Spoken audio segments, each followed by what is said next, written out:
King Legioning Igpam, po ng anak, po ng Banal na Espiritu. Amen. Reconciliation. Pamakisot tang pasibayo. King lugod ng Diyos. Metong iti kareng sakramento. Reconciliation which we used to call sacrament of confession. Ay na po confession. Sacrament of reconciliation. To confess the sin is just part of that whole process of being reconciled with our God. Impamakisutang pasibayo, king relasyon tamo, king Diyos, at king balang metong kaya katamo. Baluyo po, kanitang atsuko pa king St. Jude, ang po kanitang alakpang parokya. Magpakumpisal ko po, istong Holy Week, ang pong bayo Holy Week.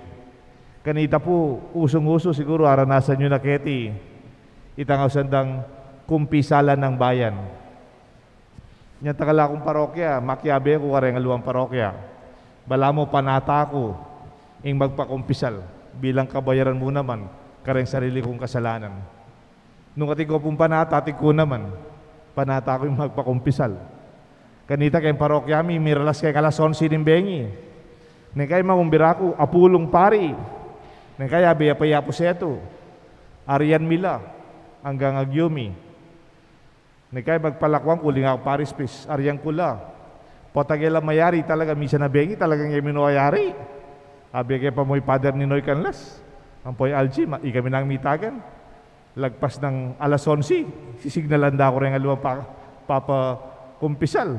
Ano pa kaya bareng makapila, pamilya. May general absolution na kami mo po. Pota pong kaya rin yung homilya ko. Isadya yung isip yu, isadya yung pilubluban ko, palubluban nyo.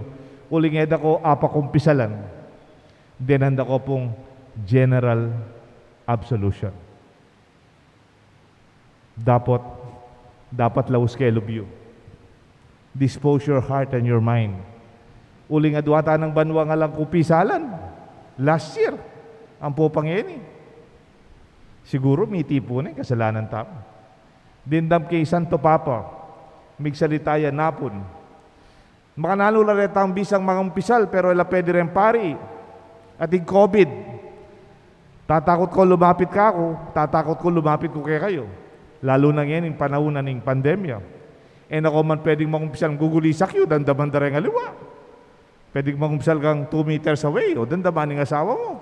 O dandaman da rin ang maindredo siping tambal eh.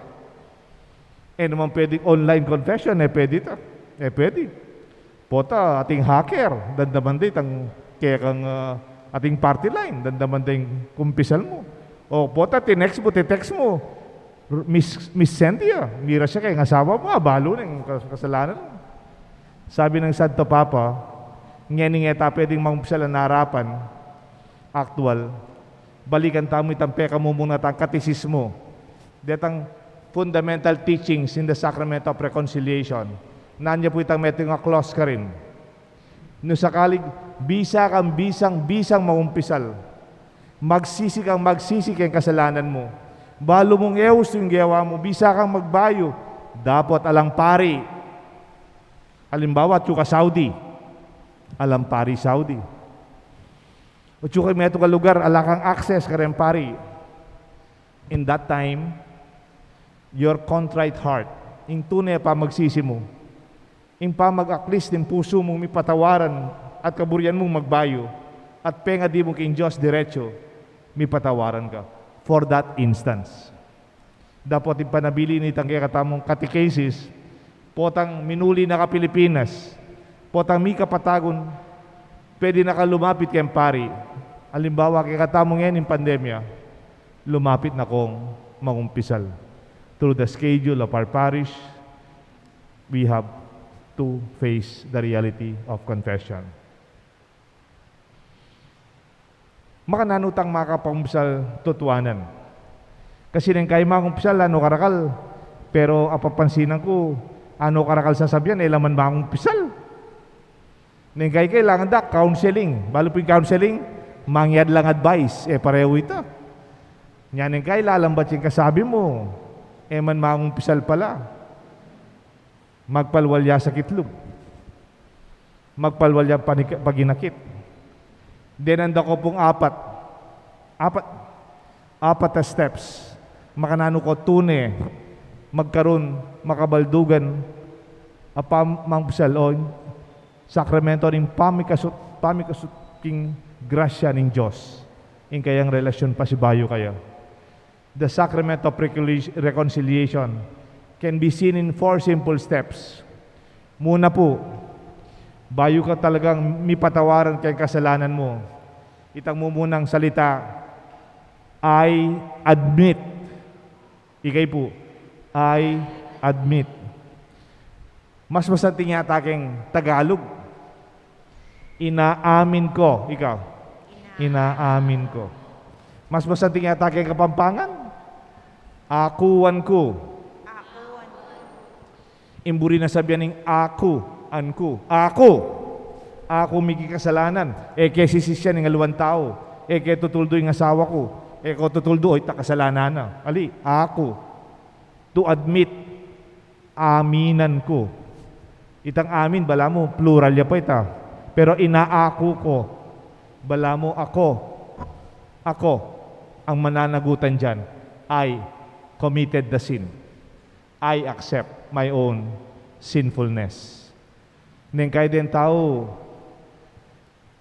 hanggang eda aminan kasalanan da, alang tune, pamagbayo. Alang tune, kapatawaran. Baloy po mga nano nakataligtas, Jesus, kayong kasalanan tamo, yan tang panahon hanggang ene, inako na in kasalanan tamo. He admitted the blame of our own sinfulness until He was crucified to the cross. It was called taking responsibility. Bala mo po ang ating kapatid, nag-iwa yung obra na akuan mo itang likwan ng responsibilidad. Simple mo. Halimbawa, kapatid mo yung makatutok manwas pinggan, ane katamad, menwas pinggan. Okay, pwede. Tinyang eskwela. Inako mo. Pwede ito. Ang mo kasalanan. Inako mo. It's a very responsible way. That is the Jesus level of saving us. Pero paraking personal tambiye. Potang akuan mo, when you admit, inaamin ko, I'm not blaming, I'm not hiding, I'm not denying. Ala ko sisisyan, ala ko sa salikot, ala kong pagkait, ala kong payal yan. Anyapin po, that is reality of the beginning ng pamagbayo. Potang yung meto nga tao ay naakuan, ay natatanggapan ng mikulang niya, nakasakit at yung pamagbayo. When a person cannot accept his own reality of sinfulness or limitation, I think there is no possibility of change. Because you say, di naman ako Liwa naman ako. Denial. That's why even for children, teach them to admit their mistakes. Kabang anak lapar ang anak yu, turuyong mamin kay kasalanan da. Alam niyo po, ako rin sanay din magpakumpisal sa mga bata in preparation for their first communion ni ma'am. Potang papakumsal ko karay nga anak, usually, tang minuna, grade 3, masanak la pa. Ot magtaka ako, mangumpisal la, forgive me, Father, for I have sinned. Anong kasalanan mo, boy? I lied. Meglaram ko po. Nagsinungaling ka, boy? Opo. You know, it's puzzling to me. Pakaisipan ko, kapilan lang magumpisang maglaram deng anak. Wari man to kang maglaram deng anak. Mapay tatang neng kayo, may sana kang tatang, nasabihan, uyaminta, pero pangatiki na yung anak, sabihan, ay ba ma, matutok peurod kami ma. At inyang seli tatang, inyang aluwang pintalan, deng anak, kailan maglaram. Kapilan lang magumpisang maglaram deng anak. When is the time that they will not admit the truth? Tanggapan ng katutuan. Ninong may kabalbal kanini. Kapilan daw umpisan maglaram la. Kapilan po. Meg-investigate ko, karing kana akong maumpisal. Kapilan ka meg-umpisang miglaram. Kanita po nga balbal kepoy ang flower base ng mama ko. O temo inamin. Why did you not admit ika may kabalbal? Isto po ko sinabi ko nga ako may kabalbal. Panasakita na ako po. Mapalo ko po. Masakit po isasabing totoo. Ikitso, ninong mituro ka rin anak maglarab. Ita mong matuwa. Because we hurt them when they say the truth. We threaten them when they admit reality. Masakit po pag sinabi kong totoo. My dear friends, I'm not saying that you not make them responsible when they err, pag nagkakamali sila. But from the very beginning, teach your children to be truthful. Eyo po panasakitan, uling megin lang totoo. Do not blame them because they admitted. Alam niyo po, masyado nang marami dito sa Pilipinas yung nagkakasala pero hindi sila umaamin. Kuminsan, obvious na obvious, napatay niya yung tao. Tapos sasabihin niya sa kanila, talk to my lawyer. No comment. Obvious na obvious, nasa CCTV. CCTV. Nagnakaw siya. Kitang-kita. Sasabihin niya, hindi po ako yon. No comment po. Kamukha ko lang po. Where did this begin? In our childhood. When we were punished, when we were hurt, because we simply admitted. We were born to be truthful. We are created in the image and likeness of God. We were born good. And yet, because we hurt each other, we begin to be secretive. We begin to tell lies. We begin to deny because we hurt each other when we simply tell what is in our heart. Teach your children to be truthful and do not hurt them when they say the truth.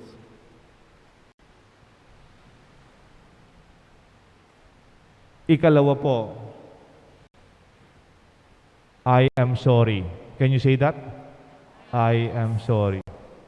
Yung una, I admit, inaamin ko. Yung kalawa, nagsisisi ako. Hindi po pareho yon. I can admit, but I may not be sorry. Halimbawa, natamaan ko yung kotse mo, Chris, nakapark yung kotse mo. Natamaan ko sa parking. Tapos sabi mo, sinong nakatama sa kotse ko? Tapos ako nakatama sa kotse mo. Bakit? Anong problema?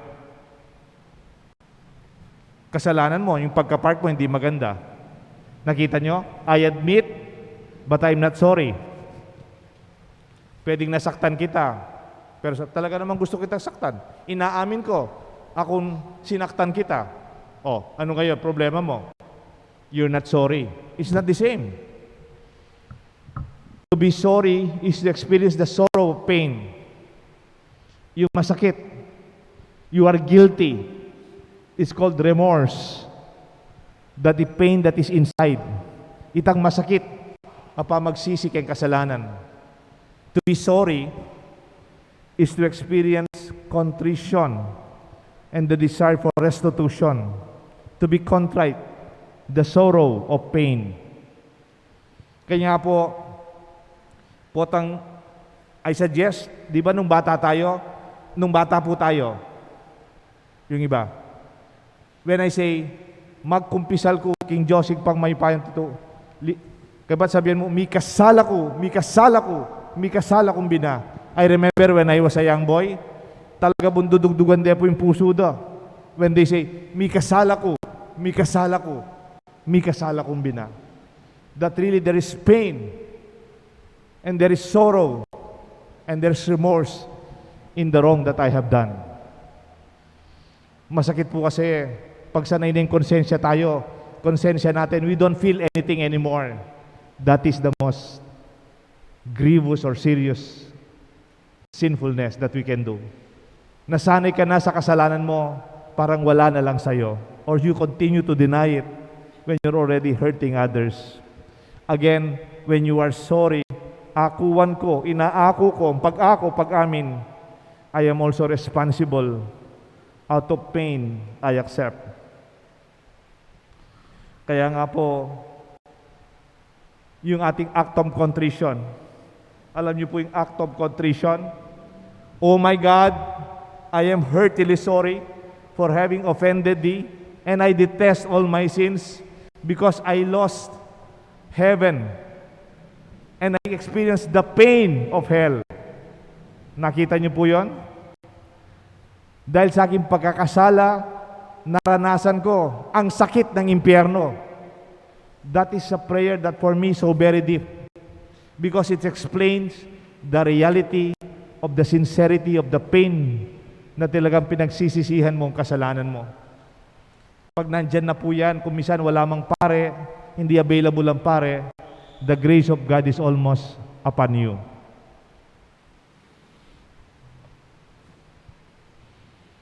And when you take responsibility, and I firmly resolve, with the help of your grace, to do penance, to amend my life, and to sin no more. Amen. And that leads us to number 3. I will do something about it. Can you repeat that? I will do something about it. Kapampanganan tayo po, gawa kong kapaglarinan. Can you say that? Gawa kong kapaglarinan. I will amend. Ayusan ko po. It's not enough to admit. I admit, akuan ko. I am sorry, pagsisyan ko. It's also an imperative that we should do something positive to heal the wound, to address what is wrong. It's called restorative justice, to restore what was damaged. Pwede kasi halimbawa, inaamin ko, ako yung nagnakaw ng cellphone mo. Ha? Kaya pala nawawala yung cellphone mo. I am sorry. Tapos hindi naman binalik. Do you think there is fullness of reconciliation and mercy? May tunay bang pagbabago ng kalooban? Sorry, sinira ko yung tiwala mo. The only thing that you can do, sana may balik ko yung tiwala mo. Suyuan me, magbayo ka. Do something about it. Nasabi ko na po itong favorite na presidente ko sa Amerika. Ang pangalan niya, President Harry Truman. Hindi po siya talaga politiko. He's a simple government worker in the bureaucracy, in the American Post Office. Hanggang he was raised to the ranks, naging presidente ng Amerika. Nagumpisa ng mahirap. Kung ano yung kotse niya, nung naging presidente siya, nung natapos na siyang presidente, pareho rin yung kotse niya nung umuwi sila sa bahay niya, kasama ng kanyang asawa. Very simple, very truthful man. Sa kanyang lamesa, may nakalagay sa kanyang lamesa bilang presidente. Di ba tayo pag na-promote? Manny Garcia, President of the company of so-and-so corporation. Pwede, di ba? Edwin Lacson, manager, so-and-so bank branch. Di ba? Pwede ganyan.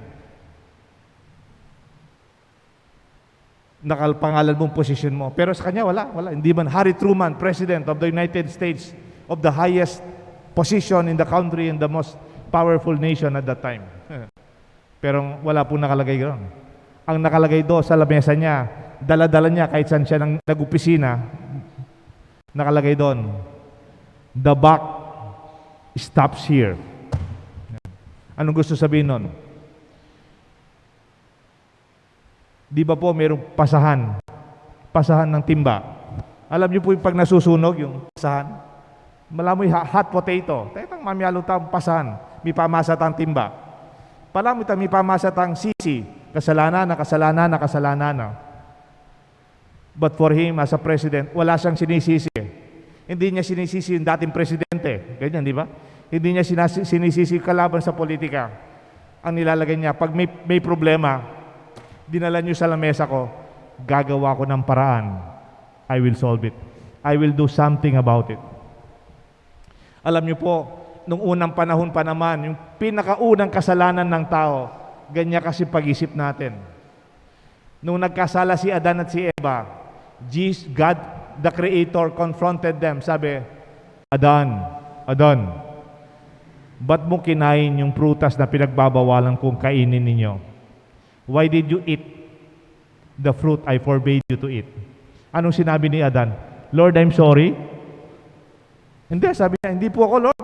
Si Eva, binigay niya lang sa akin yung mansanas. Hindi po ako, Lord. And then, God, Creator, approached Eve. Eva, bakit mo kinain ang mansanas na binabawal ko sa inyo? Ano sabi ni Eva? Lord, hello, Lord, hindi ako. Tignan mo, yung ahas. Oh, siya po yung nagtukso sa akin. Ang galing niya sa sales. Ang galing niyang salesman. Natukso, kasalanan po ng ahas. Nakita niyo po, noong unang panahon pa, yung pasahan sa kasalanan, nandyan na. That's why there was no forgiveness. There was no reconciliation. That is the beginning of the fall of man. Hindi nagkaroon ng pagpapatawad si Adan at si Eva dahil hindi nila inamin. They did not feel any remorse and they did not do anything about it. I pray that we will do something about it. To do positive action. If sin is doing wrong, penance is doing good. Kung minsan ang penance natin ganito, o bilang nagkasala ka, ito parusa mo. Penance mo. You pray, Our Father, Hail Mary, Glory be 3 times. Okay? Okay po yun. Pero kailangan dagdagan. Father, inaamin ko, ninakaw ko po yung ballpen ng classmate ko. Okay, that's good. Do you feel bad about it? Yes, Father, nagsisisi ako. O sige, ito yung penance mo. Isoli mo ang ballpen ng kaklase mo. Kung nawala na, naubos na, bumili ka ng ballpen, soli mo sa kanya. Restore what is wrong. Maglarin ka, gawa kang kapaglarinan. At katataulian, when you confess, after all of this, you can say, I am free. Ikay po, I am free. Kapag panganataya, malaya na ako. You are no longer a slave of your sin. Because I admit, I am sincerely sorry. I'll do something about it. And when you have done something good, it is the beginning of your liberation from your enslavement, from your sins of the past. Pero kung minsan po, hindi tayo nagiging malaya kasi pabalik-balik tayo sa nakalipas.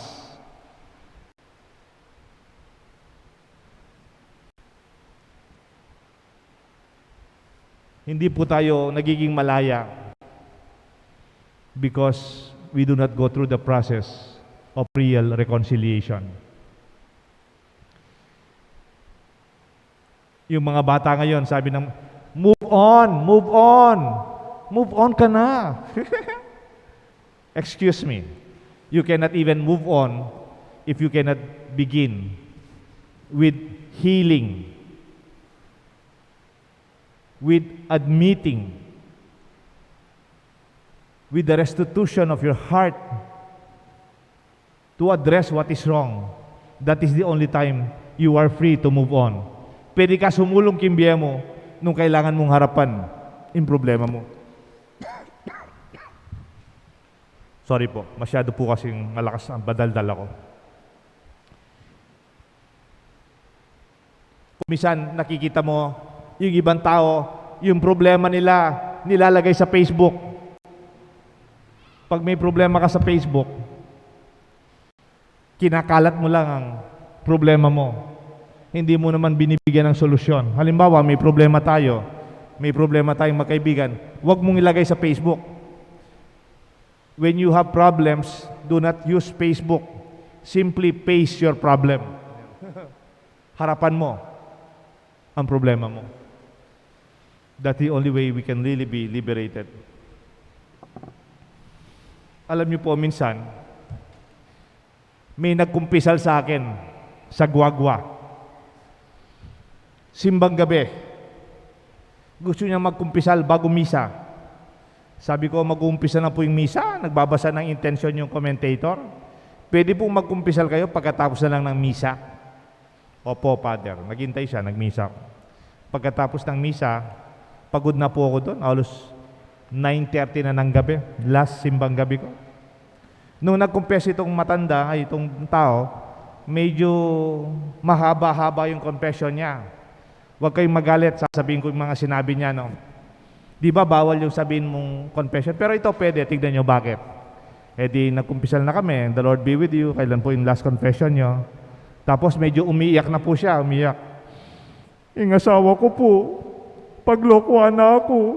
Ang asawa ko hindi tapat sa akin. Yung anak ko po, my children, they are not helping me at home. Ela masasawag yung anak ko, mga dagol na la, tinosweldo. E dagay mandidenan. Kami pa rin, magkasakit. Yung anak ko, lalanguta kalong. Yung katuwangan ko, poreng kanakong bayo.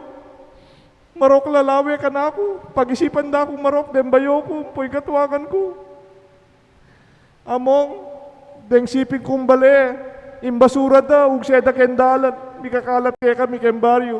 Ang pupuita kanal da, lulub kaya kaming mula. E puwatag ka pa, among, magobra ko po kayong opisina.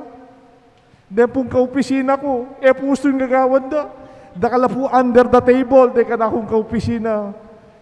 Father, buri ko sumbong din ka-opisina ko, e gusto yung gagawan da, marok yung gagawan da. At ilang modus operandi, mangyan la pong pera, karin kaya kami susopan. At Father, katataw yan, de kaya be ako po kay pisamban, Father. Ano kay Indredos, de kaya be akong pisamban. Pati ako, Indredos da ako po, de kaya tao pisamban. Kachismis na po, Father.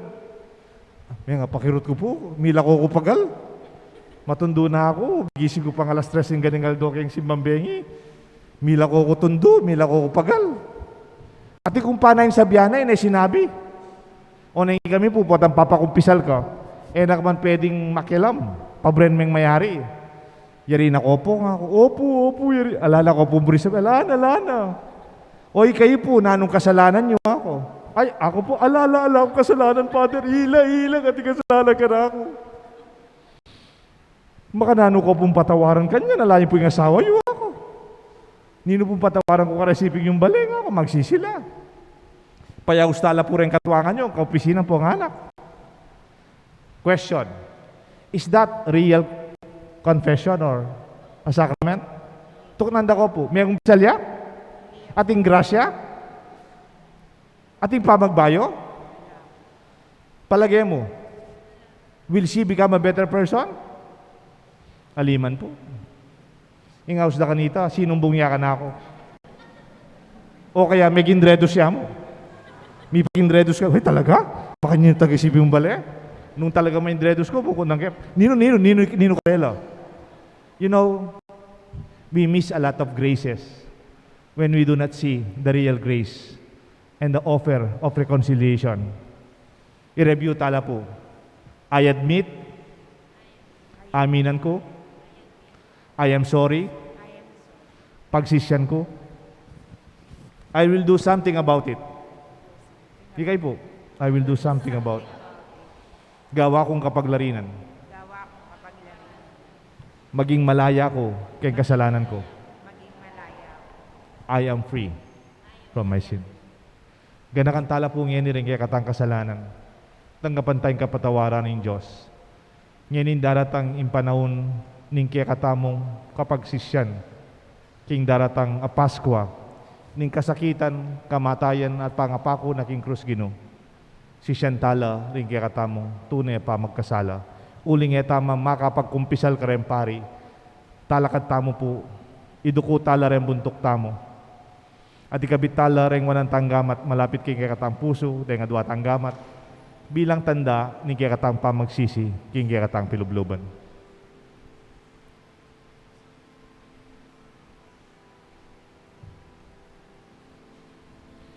Isipan tala po ngeni,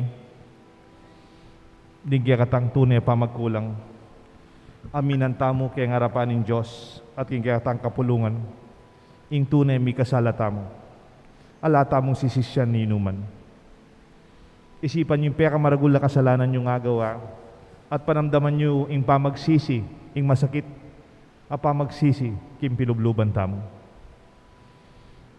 At pangako ta ken Diyos, ingeta na mi kakasala at gawan tang kapaglarinan that we will amend the offenses and the sins.